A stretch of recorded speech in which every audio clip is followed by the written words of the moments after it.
উত্তরবঙ্গে এত পরিমাণ গরমের তাপ, রাস্তার যে পেজগুলো ঢালাই দেওয়া সব গইলে গেছে, গাড়ি চলে চাক্কার সাথে ওই পেজগুলো লেগে যায়।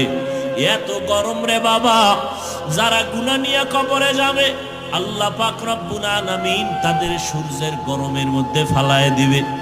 এই সূর্যটা মাথার উপরে নেমে আসবে। সূর্যটা এখন 9,30,00,000 মাইল উপরে দূরের থেকে তাপ দেয়। কিয়ামতের ময়দানে মাথার উপরে যখন চলে আসবে, বলো বাবা তখন কি উপায় হবে? সূর্যের গরমে মাথার মগজগুলো টাস টাস করে ফুটে যাবে। ও আল্লাহর গোলাম, সূর্যের গরমে জমিনটা তামা হয়ে যাবে। অপরদিকে জাহান্নামের আগুনের গরম, নবীরা পর্যন্ত যাদের গুনাহ নাই কান্নায় বেকারার হয়ে যাবে। ও যুবক বাবারা,